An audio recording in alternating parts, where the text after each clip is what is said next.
မိထီလာကန်အကြောင်းနဲ့ပတ်သက်ပြီးကျွန်တော်တို့ရှာဖွေလေတွေးရှိလေဆိုတဲ့အတိုင်းပဲပေါ့နော်သမိုင်းတွေကိုပြန်ပြီးတော့လှန်ကြည့်တဲ့အချိန်မှာတချို့သောသမိုင်းတွေကလည်းစာတိုပေစားတော့ပဲကျန်တော့တာကျွန်တော်တို့တွေ့ရတယ်ဒါပေမဲ့အဲ့ထဲမှာထူးခြားချက်တွေအများကြီးထပ်ပြီးတော့ကျွန်တော်တို့တွေ့လာရတယ်အထူးသဖြင့်မိထီလာကန်ကြီးနဲ့ပတ်သက်ပြီးတော့ဂမ်ဘီယာဆန်တဲ့ဒန်နာရီလာဖြစ်ရဆန်တဲ့အကြောင်းကိုရှာဖွေတွေ့ရှိခဲ့ပါတယ်အဲ့ဒီအကြောင်းအရာလေးတွေကတေ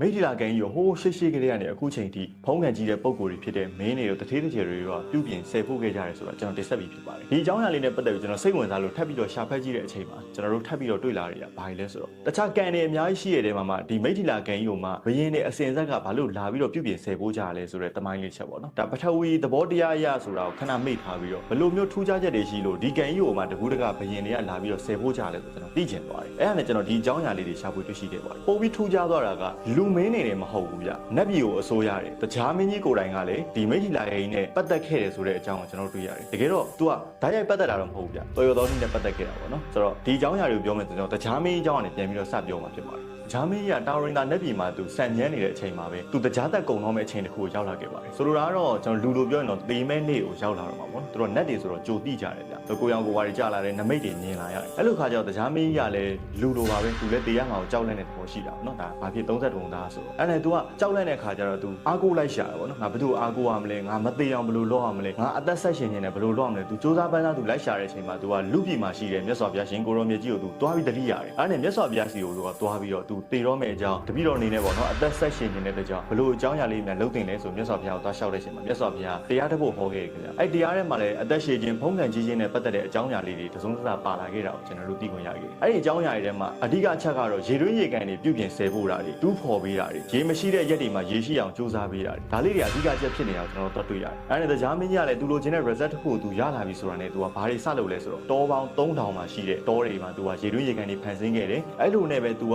ဖုံးတစ်ခုပြန်တက်လာပြီးတော့မှတက်တန်းပြန်ပြီးတော့ရှည်လာခဲ့တယ်ဆိုတာကိုကျွန်တော်တို့မြတ်စွာဘုရားရှင်ကိုရောမြတ်ကြီးတရားတစ်ပုဒ်ထဲမှာကျွန်တော်နာခွင့်ရခဲ့ပါတယ်ဒီအကြောင်းအရာတွေကိုတော့တုတ်မဟာဝါအထကတာတထပြင်စတုတ်တော်မှာလေကျွန်တော်မိတ်ဆွေတွေတွားရောက်လေ့လာလို့ရပါတယ်ဗျအဲ့ဒီတုတ်တော်လာအချက်တွေအရဆိုလို့ရှိရင်လေကျွန်တော်တို့ဒီရေတွင်းရေကန်တွေတူးဖော်ပေးတာကန်တွေချောင်းတွေမြောင်းတွေဆယ်ဖို့ပေးတာပြုပြင်ပေးတာဖော်ဆောင်ပေးတာဒီလိုကုသိုလ်တွေကအကျိုးအရန်ထူတယ်ဆိုတဲ့အကြောင်းကျွန်တော်မိတ်ဆွေတွေတွေ့ရှိမှာဖြစ်ပါတယ်ဒါကြောင့်လဲဒီအကြောင်းအရာတွေကိုသိထားတဲ့ရှေးမြန်မာမင်းဆက်တွေဖုံးကန်ကြီးတဲ့တထေးတကြေတွေကလည်းဒီကန်ကြီးကိုတူးဖော်ဆယ်ဖို့ခဲ့တာဖြစ်ပါတယ်ဒီကန်ကြီးကိုပဲလောက်တာတော့မဟုတ်ဘူးเนาะဒါကျွန်တော်သမိုင်းထဲမှာဆိုကျွန်တော်ဒီဟာလေးကိုအဓိက highlight ပြောနေတာဖြစ်လို့ပါအခြားသောရေတွင်းရေကန်တွေကိုလည်းဘယင်ပေါင်းများစွာကပြုပြင်ဆယ်ဖို့ခဲ့တာတွေအများကြီးရှိပါတယ်အထူးသဖြင့်ဒီမိထီလာကန်ကြီးမှာမှမင်းဆက်တွေထူးထူးခြားခြားလာစုံနေတာကိုကျွန်တော်တွေ့ရှိထားလို့ပါဗျအခုလိုရေတွင်းရေကန်တွေတူးဖော်တာပြုပြင်တာဆယ်ဖို့တာတွေပြုလုပ်တဲ့ကုသိုလ်ကောင်းမှုအကျိုးကျေးဇူးတွေအထူးသဖြင့်ရေအလူပေါ့ဗျဒီလိုအလူတွေကလည်းယခုဘဝအပြင်နောက်တန်တရားအထိပါဒီအကျိုးကျေးဇူးတွေကကုသိုလ်တွေနောက်ဆက်တွဲရရှိကြအောင်ကျွန်တော်တို့ကမြတ်စွာဘုရားတရားတော်မှာနိုင်ရပါတယ်ဗျအဲ့တော့ရှေးမင်းတွေကကျွန်တော်ခုနပြောတဲ့ရည်ရွယ်ချက်တွေနဲ့ဖြစ်သည်ဖြစ်စေမဖြစ်သည်ဖြစ်စေဘလို့ပဲဖြစ်ဖြစ်မိထီလာကန်ကြီးကိုသူတို့ပြုပြင်ခဲ့တယ်ဆယ်ဖို့ခဲ့တယ်အဲ့တော့မျက်မှောက်အကျိုးကျေးဇူးတွေနဲ့ကျွန်တော်တို့ဘာတွေရလိုက်လဲဆိုတော့ဒီမိထီလာကန်ကြီးကိုအမိတဟဲပြုပြီးတော့အဝန်းကျင်မှာရှိတဲ့တောင်လေသမားတွေရေသွင်းစိုက်ပျိုးတဲ့လုပ်ငန်းတွေလုပ်လို့ရတယ်ဒီနားမှာရှိတဲ့တက်ရှိတတဝါတွေလူအစပြုလို့ကျင်းငတ်တွေငါးတွေအစုံမော့ဗျာနော်ဒီတတဝါတွေအားလုံးလည်းဒီရေကန်ကြီးကိုအမိပြုပြီးတော့အသက်ရှင်ဝင်ရခဲ့ကြတယ်ကျမ်းမာကြတယ်ချမ်းသာခွင့်ရကြတယ်ပေါ့နော်ဒါကတော့မျက်မှောက်ဒိဋ္ဌဓမ္မရရှိနေတဲ့အကျိုးကျေးဇူးတွေဖြစ်ပါတယ်နောက်ထပ်မိထီလာကန်ကြီးရဲ့တမိုင်းကိုကျွန်တော်တို့ဆက်ပြီးတော့လေ့လာလိုက်မယ်ဆိုလို့ရှိရင်တက္ကရာတွေအများကြီးကွဲလွဲနေအောင်လည်းကျွန်တော်တို့ရှာဖွေသိကြတယ်ဒီတက္ကရာလေးတွေလည်းကျွန်တော်မိတ်ဆွေတွေဘူးသူတာဖြစ်စေဖို့ကျွန်တော်ပြောပြလိုက်ပါမယ်တက္ကရာဆိုတဲ့အဓိပ္ပာယ်ကတော့တာကီနွယ်ဘယင်ဆိုတဲ့အဓိပ္ပာယ်နဲ့ဆင်းသက်လာတာဖြစ်ပါတယ်ဘိုးရင်တော့တက္ကရာစာဆိုတဲ့အဓိပ္ပာယ်ကိုသုံးလို့ရပါတယ်ရေဘူးရအဖြစ်ဆိုရင်တော့တက္ကရာက5မျိုးရှိရလို့သုံးသပ်လို့ရပါတယ်မဟာတက္ကရာသာသနာနဲ့ကောဇာတက္ကရာ BC AC ဆိုပြီးတော့ကျွန်တော်တို့ကတက္ကရာ5မျိုးဟောသုံးသပ်ကြပါတယ်တက္ကရာ5မျိုးထဲမှာမပါတဲ့တက္ကရာ1မျိုးလည်းရှိသေးတယ်အဲ့ဒါကတော့ကလိယုတ်တက္ကရာလို့ခေါ်ပါတယ်ခင်ဗျဒီတက္ကရာကတော့ဗုဒ္ဓမြတ်စွာဘုရားရှင်ဂေါရမဘုရားမပွင့်ခင်ကာလမှာအတိလေးရှိခဲ့တဲ့တက္ကရာတစ်ခုဖြစ်ပါတယ်ခင်ဗျမဟာတက္ကရာဆိုတာကတော့မြတ်စွာဘုရားရှင်ကိုရောမြတ်ကြီးပွင့်တော်မမူခင်လွန်ခဲ့သော68နှစ်ကာလမှာရှိခဲ့တဲ့တက္ကရာတစ်ခုဖြစ်ပါတယ်သာသနာတက္ကရာအကြောင်းဆက်ပြီးတော့တင်ဆက်မယ်ဆိုလို့ရှိရင်မဟာတက္ကရာ148ခုနှစ်ရောက်တဲ့အချိန်မှာဂေါရမဗုဒ္ဓကပြိဋိဘံပြုခဲ့ပါတယ်ခင်ဗျနောက်ပြီးတော့သာသနာနှစ်9000ဆိုပြီးတော့လည်းထားခဲ့ပါတယ်မြတ်စွာဘုရားပြိဋိဘံဆန်တော်မူပြီးတဲ့နောက်၄လကြာတဲ့အချိန်မှာရာဇဂိုပြည့်ရှင်အဇာတသက်မင်းတရားကြီးကပထမသင်္ဃာယတနာစတင်ခဲ့ပါတယ်အဲဒီမှာအဇာတသက်မင်းတရားကြီးကအရှင်မဟာကတ္တဖမထေရကြီးနဲ့တိုင်ပင်ပြီးတော့တက္ကရာ148ခုကိုသာသနာနှစ်နဲ့အညီဖြစ်အောင်ဆိုပြီးတော့တက္ကရာဖြိုခဲ့ကြပါတယ်အဲ့လိုတက္ကရာဖြိုတဲ့နေရာမှာလည်းဒေဝိယလို့ခေါ်တဲ့ပိဋကတ်သင်္ချာကိန်းကိုသုံးပြီးတော့တက္ကရာဖြိုချခဲ့ပါတယ်အဲဒီအချိန်ကနေစပြီးတော့သာသနာနှစ်နဲ့ကောဇာတက္ကရာဆိုတာတစ်ပြိုင်တည်းစတင်ပေါ်ပေါက်ခဲ့တာဖြစ်ပါတယ်တက္ကရာနဲ့ကျွန်တော်ဒီလောက်တင်ဆက်ပေးတာလုံလောက်ပြီလို့ယူဆတဲ့အတွက်ကြောင့်ကျွန်တော်ဆက်ပြီးတော့ဇလန်းလေးတွေဆက်သွားရအောင်မိထီလာကန်ထဲမှာငကားတွေအန်ချခဲ့တဲ့ရေတွေရှိတယ်ဆိုတာကျွန်တော်မိတ်ဆွေသိလာတယ်အဲ့ဒါလေးကိုဆက်ပြီးတော့နားထောင်ကြည့်ပါဦးမဟာတက္ကရာ10ခုနှစ်မှာဖြစ်ပါတယ် မြတ်စွာဘုရားရှင်ကိုရောမြတ်ကြီးရဲ့ဘိုးတော်ဖြစ်တဲ့ဘိုးတော်ဧဇနမင်းတရားကြီးအဲ့ဒီဘုရင်ကြီးကဆွေတော်8000မျိုးတော်အပေါင်းနဲ့အတူကြီးချောင်းရေချောင်းကနေတဆင့်လူဝင်အား16ခရီနဲ့သူကကြွချီခဲ့ပါတယ်ခင်ဗျယခုမိထီလာကန်ကြီးတရှိရာအရက်ကိုသူရောက်လာတဲ့အချိန်မှာတော့တောင်ကုန်းတွေတောင်စင်တွေရေလာရေစီးတွေကုန်းချင်းတွေချောင်းမြောင်းတွေအရက်ဒေသတွေကိုသူကအများကြီးချင်းချင်းဒီကန်တော်ကြီးထာဝရတည်တံ့စီရင်သူကရည်ရွယ်ပြီးတော့တတိယအကြိမ်ဖြစ်နေဒီကန်တော်ကြီးကိုသူကပြုပြင်ဆယ်ဖို့ခဲ့တဲ့ဘုရင်ဖြစ်ပါတယ်ဘိုးတော်ဧဇနမင်းတရားကြီးဒီမိထီလာကန်ကြီးကိုပြုပြင်ဆယ်ဖို့တဲ့အချိန်မှာမင်းတရားကြီးရဲ့ဖုံးကန်အရှိန်ကဘယ်လောက်ကြီးမားလဲဆိုတော့တကြားတွေနက်တွေပြမာတွေကလည်းပူပေါင်းပြီးတော့ဒီကန်တော်ကြီးကိုပါဝင်ဆယ်ဖို့ခဲ့ကြပါတယ်ဒီနေရာတွေမှာကျွန်တော်တို့နတ်နဂါးတွေကိုလည်းမေ့ထားလို့မရပါဘူးဒီနတ်နဂါးတွေရဲ့အဓိကပါဝင်ပတ်သက်မှုကတော့သူကဟိမွေနာမှာရှိတဲ့အနောတက်ရေအိုင်ဆိုတာရှိပါတယ်အဲ့ဒီရေအိုင်ကရေစင်ရေတက်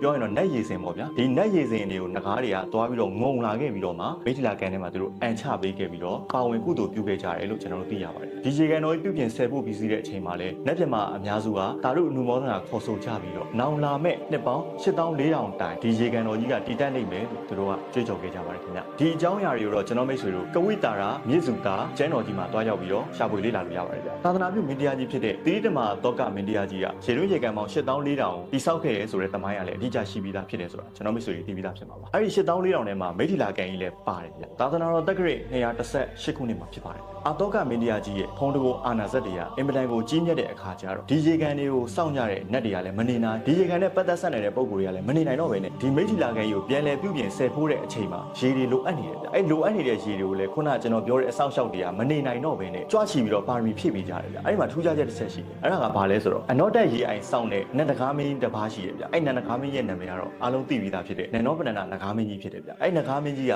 သူစောင့်တဲ့အနောတက်ရေအိုင်ကရေကိုသူ့အပါဝင်သူ့ရဲ့အချွေရန်ပေါင်းတဲ့အခြားသောနဂါးတွေအကုန်လုံးကဝိုင်းပြီးတော့ရေတွေကိုငုံလာခဲ့ကြတယ်ပြီးတော့ဒီမိထီလာကန်ကြီးစီကိုတည်လာခဲ့ပြီးတော့ကန်ထဲမှာသူတို့ကအန်ထုတ်ခဲ့ကြတယ်ဆိုတော့ကန်ထဲကိုကျွန်တော်တို့ဒီဘက်ခေတ်လိုရေပိုက်တွေ့တယ်မလို့တော့ဘောနဂါးတွေဟိုဘက်ကရေငုံလိုက်ဒီဘက်မှာလာပြီးတော့အန်ချပေးလိုက်တယ်ပေါ့အဲ့ဒီအချိန်မှာအာသောကမင်းတရားကြီးရဲ့ဖုံးကန်ဘယ်လောက်ကြီးမားလဲဆိုတော့တကောအာနုဘော်ကြီးတဲ့နတ်နဂါးတွေတောင်မနေနိုင်တော့ဘဲနဲ့ဒီလိုပါရမီဖြည့်ပေးရတယ်ဆိုတော့ကျွန်တော်ပြောချင်တာပြီးတော့ဒီနတ်နဂါးတွေကဘယ်လောက်တောင်များများဝိုင်းပြီးတော့ရေတွေအန်ချလိုက်လည်းမသိဒီကန်ကြီးကပြည့်ရှံလာမှဟိုဘက်ကန်ကိုရောက်ရောတယ်ဗျတမိုင်းမှာတော့အဲ့လိုဖော်ပြထားပါတယ်ဒီလိုမျိုးတမိုင်းကြောင်းတွေထင်ရှားပြီးတော့ရာဇဝင်နဲ့ချီရဲ့ဖုံးတကိုကြီးတဲ့ဘယင်တွေနတ်နဂါးတွေနတ်တွေမြမာတွေပါဝင်ပတ်သက်ထားတဲ့ရေကန်ကြီးဖြစ်တယ်လို့မျိုးပဲဒီထဲမှာရှိတဲ့ရေစင်တွေကလည်းတန်ပန်ရေစင်တွေမဟုတ်တော့ဘဲနဲ့အနော့တက်အိုင်ကနတ်ရေစင်တွေဖြစ်နေတဲ့အတွက်ကြောင့်ရှေးပုံရှေးကန်ကြီးကြတဲ့ဘယင်မင်းမြတ်တော်တော်များများသူတို့မင်းပိတ်သိက်ကန်လုပ်တဲ့ဘွဲတွေဘိတ်သိက်ပြုသမျှဘွဲတွေမင်္ဂလာအခမ်းအနားတွေရာဇဘိတ်သိက်တွေဗုဒ္ဓဘိတ်သိက်လိုမျိုးဘိတ်သိက်တွေစသဖြင့်ဘိတ်သိက်၅ပါးပေါ့ဒီလိုဘိတ်သိက်ခံတဲ့အချိန်တွေမှာသူတို့နန်းတော်ထဲမှာအခမ်းအနားပွဲတွေရှိတယ်ဆိုရင်တော့မှဒီမိထီလာကန်တွေကရေစင်ကိုပဲသူတို့ကစောင့်ကျင်းပြီးတော့မှအသုံးပြုကြတယ်လို့လည်းတမိုင်းမှာမှတ်တမ်းရှိပါတယ်ခင်ဗျအနောထာမင်းတရားကြီးရဲ့လက်ထက်မှာလည်းသူကဒီကန်ကြီးကိုပြုပြင်ဆယ်ဖို့နေတဲ့အချိန်မှာဒီကန်တော်ကြီးကဘယ်လောက်ကျယ်ဝန်းနေဆိုတာကိုသိချင်လို့ဆိုပြီးတော့သူ့ရဲ့လက်ယုံတော်မြင်းတီတော်ကိုသူကဒီကန်ကြီးကိုပတ်ပြီးတော့ကြည့်ခိုင်းတယ်မြင်းတီတော်ကလည်းမနက်6နာရီထိုးတဲ့အချိန်မှာတောင်ဘက်မြို့ရိုးကနေစထွက်သွားလိုက်တာညနေ6နာရီထိုးတဲ့အချိန်ကျတော့မှပဲမြောက်ဘက်မြို့ရိုးကနေပြန်ဝင်လာခဲ့ပါတယ်ဒီနေ့မှာကျွန်တော်စိတ်ဝင်စားတဲ့အပိုင်းကသူကဒီခရီးတစ်ခုလုံးမြင်းတစ်ကောင်နဲ့သွားခဲ့တာလားပေါ့နော်ဒါကိုကျွန်တော်တို့ထပ်ပြီးတော့လေ့လာတဲ့အချိန်မှာဘာတွေတွေးလာလဲဆိုတော့ရှေးခေတ်တုန်းကသူတို့ကင်းတောက်လုပ်တဲ့ပုံစံမျိုးပေါ့နော်အဲ့ဒါကိုကျွန်တော်တွေးလိုက်တယ်အဲ့ဒါဘာလဲဆိုတော့သူသွားမဲ့လမ်းကြောင်းမှာရှိတဲ့ရွာတွေမှာမြင်းတွေကိုကြိုပြီးတော့ထားပေးတာဗျပြောမယ်ဆိုတော့လူကတစ်ယောက်တည်းအဲ့မြင်းနဲ့သွားတယ်မြင်းမောလာပြီဆိုတာနဲ့အဲ့ဒီရွာဝင်တယ်အဲ့ရွာမှာနောက်ထပ်မြင်းတစ်ကောင်တက်စီသွားတယ်ထပ်သွားတယ်နောက်ထပ်တစ်ရွာရောက်တယ်မြင်းတစ်ကောင်တက်စီသွားတယ်အဲ့လိုနဲ့သူကရွာတွေပြောင်းပြီးတော့မြင်းကလဲစီးသွားခဲ့တာအဲ့တော့မြင်းကတော့ပြိုင်းတယ်လို့မရှိတော့ဘူးပေါ့နော်ဒါပေမဲ့လူကကြတော့တစ်ယောက်တည်းဆိုတော့သူကပြိုင်းပြီးမောပြီးတော့ပြန်လာခဲ့တာပေါ့ပြန်ရောက်တဲ့အချိန်မှာလည်းမင်းတရားကြီးကိုသူကပြန်ပြီးရှောက်တင်ရတယ်မင်းတရားကြီးကလည်းကန်ရဲ့အခြေတုံးကိုမေးတာပေါ့ဗျာနော်ဒါတွေလည်းကျွန်တော်ရှေ့ရဗီဒီယိုမှာပြောပြထားဖြစ်ပါတယ်ဗျအနော်ထာမင်းတရားကြီးကိုသူရှောက်တင်ပြီးတဲ့အချိန်မှာပဲသူရင်ဘတ်မှာစီးထားတဲ့ရင်စည်းတစ်ပတ်ကိုသူကဖြီချလိုက်တယ်အဲ့လိုဖြီချလိုက်တဲ့အချိန်မှာပဲသူကအရန်ကိုလူကမြုံပဲကြံတော့ပြီးတော့တတိလစ်သွားတယ်ခင်ဗျဒီနေရာမှာသူနဲ့မောင်နှမတော်တဲ့လူလည်းကျွန်တော်မိတ်ဆွေတွေသိတယ်ဗျသူနဲ့မောင်နှမတော်တဲ့အမျိုးသမီးလေးကတော့နော်ထာမင်းတရားကြီးအင်ပတန်ကိုချစ်မြတ်နိုးတဲ့မိဖုရားငယ်လေးဖြစ်ပါတယ်သူ့ရဲ့မောင်ဖြစ်တဲ့သူကဘယင်မင်းတရားကြီးရှေ့မှာပဲရင်မကျိုးကိုဖြီလိုက်တဲ့အချိန်မှာတတိလစ်သွားတဲ့အချိန်မှာသူအရန်စိတ်ပူသွားပြီးတော့သူ့ရဲ့မောင်တော်စီကိုပြေးသွားတယ်မောင်တော်အဆင်ပြေလားတတိထားမအောင်ဆိုပြီးတော့သူကသွားပြောတဲ့အချိန်မှာဟိုကမထောင်းတာပါဆိုပြီးတော့တခွန်းနဲ့ပြန်ပြောသွားခဲ့ပါတယ်အဲ့ဒါနဲ့သူ့မောင်တော်ရဲ့အဖြစ်ဆိုးကိုကြည့်ပြီးတော့နှမတော်လေးကလည်းရင်မက်စီတီးပြီးတော့ငိုကြွေးတာပေါ့ဗျာငိုကြွေးနဲ့နောက်ဆုံးသူကိုယ်တိုင်လည်းတတိလစ်ပြီးတော့ရင်ခွင်းနာကြပြီးတော့ဝမ်းနဲ့လွန်ပြီးတော့အဲ့မှာပဲကွယ်လွန်သွားခဲ့ပါတယ်ဆိုတော့မောင်နှမနှစ်ယောက်လုံးနော်ထာမင်းတရားကြီးရှေ့မှာပဲကွယ်လွန်သွားခဲ့ကြတာဖြစ်ပါတယ်မင်းတရားကြီးကလည်းသူအင်မတန်ချင်းမြတ်နိုးတဲ့မိဖုရားငယ်လေးသူ့ရှေ့မှာဒီလိုမျိုးတေဝဲဝင်ရတာကိုတွေ့တယ်ပြီးတော့ရောက်ဖတော်ကလည်းသူ့ရှေ့မှာပဲဒီလိုမျိုးကန်ကုန်သွားတာကိုတွေ့တဲ့အခါကျတော့မင်းတရားကြီးကလည်းစိတ်မကောင်းကြီးစွာဖြစ်ရ ပါတယ်အဲ့နောက်မှာတော့ခုနကမောင်နှမ2ယောက်လုံးကမကြွမလွတ်တဲ့ဘဝကိုရောက်သွားကြတယ်ဆိုလိုတော့နှစိမ့်နေဖြစ်သွားကြတယ်ပေါ့နော်အဲ့လိုနဲ့သူတို့အဲ့ဒီဘဝမှာစားရမယ်တောင်းရမယ်ဖြစ်နေကြောင်းဒုက္ခအတိရောက်နေကြောင်းနေစရာလည်းမရှိကြောင်းသူတို့ကအနော်ထာမင်းတရားကြီးကိုကိုထင်ပြပြီးတော့ဒါရောက်အကူအညီတောင်းကြတယ်လေဗျအဲ့ဒီမှာအနော်ထာမင်းတရားကြီးကလည်းဂယုဏတက်သွားပြီးတော့သူ့ရဲ့မိဖငယ်လေးနဲ့အတူသူ့ရဲ့ရောက်ဖတော်တို့အတွက်ဆိုပြီးသူကမိထီလာကန်ကြီးရဲ့မြောက်ဖက်ကံရိုးမှာနတ်ကုန်းလေးတစ်ခုလုပ်ပေးခဲ့ပါတယ်ဗျအဲ့ဒီနတ်ကုန်းမှာတော့တစ်သားရုပ်ထုလေးနှစ်ခုကိုထားပေးခဲ့ပါတယ်ဒါတော့မောင်နှမရုပ်ထုလေးပေါ့နော်ထူးခြားချက်ကတော့မိဖငယ်လေးကိုချစ်လုံးလို့ဆိုပြီးတော့သူကအထိမ့်မှန်နေနဲ့ရွှေစင်ရုပ်ထုလေးကိုအတိတွန်းလောင်းပြီးတော့အဲ့ဒီနတ်ကုန်းရဲ့အောက်တဲ့မှာကြောက်ဖြာကြီး6ချက်ခံပြီးတော့မြုပ်ခဲ့ပါတယ်ဆိုတဲ့သမိုင်းလေးရှိပါတယ်ဒီသမိုင်းကိုတော့ကျွန်တော်နောက်ထပ်စာတုံငညိုခေါ်ဝင်စင်းမရစာကြီးသမိုင်းကိုတင်ဆက်တဲ့အချိန်မှာကျွန်တော်ထည့်ပြီးတော့အကျယ်ပြောသွားပြပါမယ်အဲ့လိုနဲ့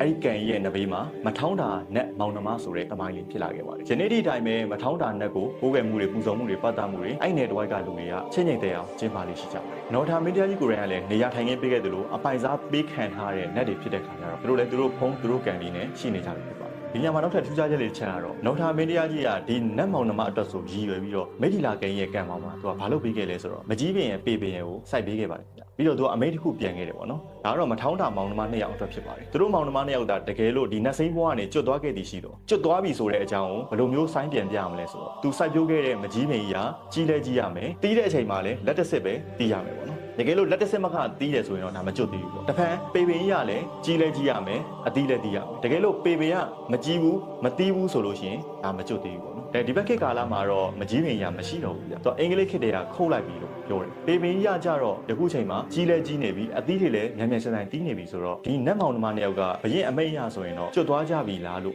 ့ကျွန်တော်သုံးသပ်မိပါတယ်သို့တော်ညာလဲဒီမှာရှိတဲ့ဒေသခံတွေကတော့ယခုချိန်ထိပဲမထောင်းတာမောင်နှမကိုရိုးရမပြတ်ကိုးကွယ်ပူဇော်မှုတွေရှိနေကြသေးဖြစ်ပါတယ်ဒီလိုယုံကြည်မှုတွေကဆက်ပြီးတော့ရှင်သန်နေသေးဖြစ်ပါတယ်ခင်ဗျာနောက်ထပ်ဂမ်ဘီယာဆန်တဲ့ဖြစ်ရတဲ့တစ်ခုကတော့ရွှေငါးကြီးနှကောင်ချောင်းဖြစ်ပါတယ်အနော်ထာမင်းတရားကြီးလက်ထပ်ပဲဖြစ်ပါတယ်နော်ထာမင်းတရားကြီးကဒီမိထီလာကန်တော်ကြီးကိုသူကပြုပြင်ဆဲဖို့ပြီးတဲ့အချိန်မှာကန်တော်ကြီးရဲ့ပတ်ပတ်လည်မှာမိတွင်းနေထိုင်ကြတဲ့လူအများချမ်းသာစေတဲ့အလွန်က၎င်းကန်တော်အတွင်းမှာအဆောက်အနေနဲ့တော်၎င်းနမိတ်ပြအနေနဲ့တော်၎င်းအဆောက်2ယောက်ထပ်ပြီးတော့ထားခဲ့ပါတယ်အဲ့ဒါကတော့ရွှေငါးကြီးနှကောင်ဖြစ်ပါတယ်မင်းတရားကြီးကဒီကန်ကြီးကိုပြုပြင်ပြီးတဲ့အချိန်မှာကန်ရဲ့ရေပြင်ကြီးကိုကျိန်ဆက်ချာနဲ့ရိုက်ပြီးတော့ငါးအကြီးဆုံး2ကောင်ဖိတ်ခေါ်ခဲ့ပါတယ်ဒီကန်ထဲမှာရှိတဲ့ငါးတွေထဲမှာအကြီးဆုံးငါးကြီး2ကောင်လာခဲ့စေဆိုတဲ့ပုံစံမျိုးနဲ့မင်းတရားကြီးကဖိတ်ခေါ်ခဲ့အဲ့အချိန်မှာထူးထူးခြားခြားငရံကြီး2ကောင်ပေါ်လာခဲ့ပါတယ်အဲ့ငရံကြီး2ကောင်ရဲ့ပုံစံကတကောင်ချင်းစီရဲ့ခန္ဓာကိုယ်အရွယ်အစားကျွဲတကောင်စားလောက်ကိုကြီးမားတယ်လို့ပြောကြတယ်ဒါနဲ့ပဲမင်းတရားကြီးကဒီငရံကြီး2ကောင်ကိုအခြားငါးတွေနဲ့ကွဲပြားစေဖို့ဆိုပြီးတော့သူ့ရဲ့မင်းမိတ်နဲ့အာနာစက်နဲ့ဖိတ်ခေါ်ပြီးတော့ဒီငရံကြီးတွေရဲ့ဦးခေါင်းတွေမှာရွှေစင်ရွှေပြားတွေကပ်ပေးခဲ့ပါတယ်တဲ့ဗျပြီးတော့မင်းတရားကြီးကအမိန့်တော်ပြန်ခဲ့တယ်အသင်ငါးကြီး2ကောင်ဒီဤမထိလာကံရည်တော့မှန်ညာလူအများတို့အတွက်ကောင်းဆိုး2ပါးနမိတ်များထင်ရှားပြဆိုနိုင်သောနမိတ်ညုံငါးများအဖြစ်ထာဝရတည်ရစ်ကြစေနေပိုင်ဆိုင်ရာနတ်များတို့ကလည်းမျိုးမတူညီစုံညီရိုင်းပင်ကြစေအကယ်၍ဖမ်းယူနှိပ်စက်ခဲ့သောဖမ်းယူစားတောက်ခဲ့သောဝမ်းလျှောဝမ်းပြက်၍ဘေးဒုက္ခဆိုအသေးဆိုးများဖြင့်တေကျေပျက်စီးစေတည်းဆိုပြီးတော့မင်းမိတ်ချခဲ့ပါတယ်အဲ့လိုနဲ့ငါးကြီး2ကောင်ကဒီကန်ထဲမှာအဆောက်အဦတွေဖြစ်သွားကြတယ်ပေါ့အဲ့ဒီငါးကြီး2ကောင်တွေကငါးတစ်ကောင်က1288ခုနှစ်မှာတော့ဒီမိထီလာကန်ကြီးရဲ့ကန်ရီကျိုးပေါက်ပြီးတော့မှရေစီးရေလာနဲ့တူသူကအောက်ဖက်ခြံကိုသူကမျောပါသွားခဲ့တယ်ကန်အောက်ပိုင်းမှာရှိတဲ့ပုံကိုယ်တွေကမသိပဲနဲ့ဒီငါးကြီးကိုသူကဖမ်းယူစားတော့ချက်စားခဲ့ကြတယ်အဲ့လိုလုပ်ခဲ့တဲ့အတွက်ကြောင့်ပဲဒီကန်အောက်ပိုင်းမှာရှိတဲ့ပုံကိုယ်တွေဒီငါးကြီးကိုစားခဲ့တဲ့လူမှန်သမျှကဝမ်းလျှောဝမ်းပြက်တွေဖြစ်ပြီးတော့အသေးဆုံးနဲ့တည်ဆုံးခဲ့ကြတယ်ဆိုတဲ့သမိုင်းရလည်းအတီလင်းရှိနေပါတယ်ဗျဒီကန်တော်ကြီးနဲ့ပတ်သက်ပြီးတော့နောက်ထပ်ဒန်နာရီလာဖြစ်ရဆန်းတစ်ခုကလည်းကြံနေပါသေးတယ်ဗျအဲ့ဒါကတော့မိထီလာကန်အလယ်မှာရှိတဲ့နဂါးကြီးတစ်ကောင်ကြောင့်ဆိုလို့ရှိရင်ကျွန်တော်မိတ်ဆွေတွေအံ့ဩသွားတာပြီဗျဟုတ်ပါတယ်အဲ့နဂါးကြီးကမိထီလာကန်ရဲ့ကန်အလယ်မှာရှိတဲ့ရေလေစီတီတော်ကြီးမှာတည်ရှိနေတဲ့နဂါးတစ်ကောင်ဖြစ်ပါတယ်ဗျအဲ့ဒီရေလေဖျားနဂါးရုပ်ထုကတော့အင်မတန်မှကမစိတ်တိကြီးမားပြီးတော့တကုံးမာနာထောင်များတတဲ့နန်နောပဒနာနဂါးမင်းကြီးကိုနန်ကိန်းပြီးတော့ထုလုပ်ခဲ့တာလို့လည်းပြောကြတယ်ဗျဒီနဂါးကြီးနဲ့ပတ်သက်တဲ့တပေါင်လေးတစ်ခုလည်းပေါ်ပေါက်လာခဲ့ပါတယ်အဲ့ဒါကတော့နဂါးရေတောက်လူတစ်ယောက်နဂါးရေမြုပ်လူတအုပ်အဟုတ်မိထီလာဆိုတဲ့တပေါင်ဖြစ်ပါတယ်1990ဝန်းကျင်မှာတော့မိထီလာကန်ထဲမှာရှိတဲ့နဂါးရေမြုပ်သွားခဲ့ပါတယ်ဒီနဂါးမင်းရုပ်ထုကြီးရေမြုပ်သွားတဲ့အချိန်မှာမြို့ထဲမှာရှိတဲ့မြို့ကန်လူတွေအနီးဝန်းကျင်မှာရှိတဲ့လူတွေကအင်မတန်ကိုစိုးရိမ်ထိတ်လန့်ခဲ့ကြပါတယ်သူတို့စိုးရိမ်ပူပန်ခဲ့ကြတဲ့အတိုင်းပဲ1992ခုနှစ်မှာမိထီလာတစ်မျိုးလုံးမီးလောင်မှုကြောင့်ပဲလူ1000ကျော်တိတိသေဆုံးခဲ့ကြရပါတယ်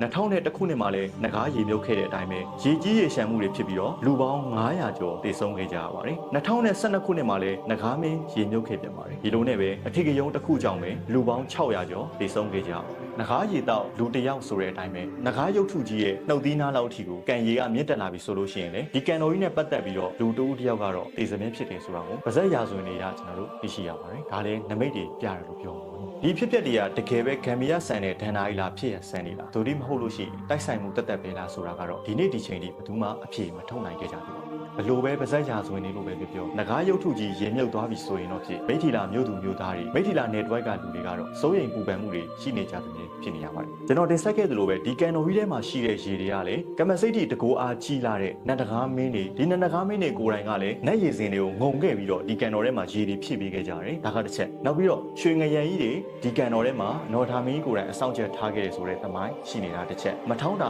နတ်မောင်နှမအကြောင်းတရားလေးတွေရှိနေတာတစ်ချက်နောက်ပြီးတော့ဒီကန်တော်ထဲမှာရှိတဲ့ကန်အလဲကနတ်တကားမင်းကြီးရုပ်ထုကထူးခြားနေတာကတစ်ချက်စသဖြင့်ဂမ်ဘီယာဆန်တဲ့ဖြစ်ရဆန်းနေနဲ့ပြည့်စုံနေတဲ့ကန်တော်ကြီးတစ်ခုဆိုတာကတော့ကျွန်တော်မိတ်ဆွေတွေလုံးဝငြင်းလို့မရတဲ့အပိုင်းဖြစ်မယ်လို့ကျွန်တော်ယုံကြည်ပါတယ်ကျွန်တော်တို့တင်ဆက်မှုလေးတွေကကျွန်တော်မိတ်ဆွေတို့ကိုဘူးတုဒတစ်ခုတလေများရခဲ့တာမှန်နေဆိုရင်ကျွန်တော်တို့ဗီဒီယိုလေးကိုလည်း like share comment လေးတွေလုပ်ပေးကြပါအောင်ဒီလိုလုပ်ပေးခြင်းအဖြစ်ကျွန်တော်တို့ကနောက်ထပ်ဗီဒီယိုတွေဖန်တီးဖို့တက်ကိုတကယ်ကိုအားရှိစေပါတယ်ကျွန်တော်တို့ channel လေးကို subscribe လုပ်ပေးပါကျွန်တော်တို့ Facebook page လေးကိုလည်း like and subscribe လေးလုပ်ပေးပါလို့ကျွန်တော်တို့အကူအညီတောင်းပါတယ်နောက်ထပ်ဗီဒီယိုတွေမှာလည်းကျွန်တော်တို့ဘာလေးတွေတင်ဆက်ပေးစေချင်တယ်ဆိုတာကို comment လေးတွေမှာမှတ်ပေးခဲ့ပါကျွန်တော်တို့အခုလိုတင်ဆက်မှုမှာလည်းလိုအပ်ချက်လေးတွေများရှိခဲ့တယ်ဆိုရင်ထပ်လောင်းပြောကြားခြင်းတဲ့အကြောင်းတရားလေးတွေကိုကျွန်တော်မိတ်ဆွေတွေက comment လေးတွေမှာရေးသားပေးခဲ့ပါလို့ကျွန်တော်ဖိတ်ခေါ်ပါတယ်နောက်ထပ်ဗီဒီယိုလေးတွေမှာကျွန်တော်တို့ပြန်ဆုံပါမယ်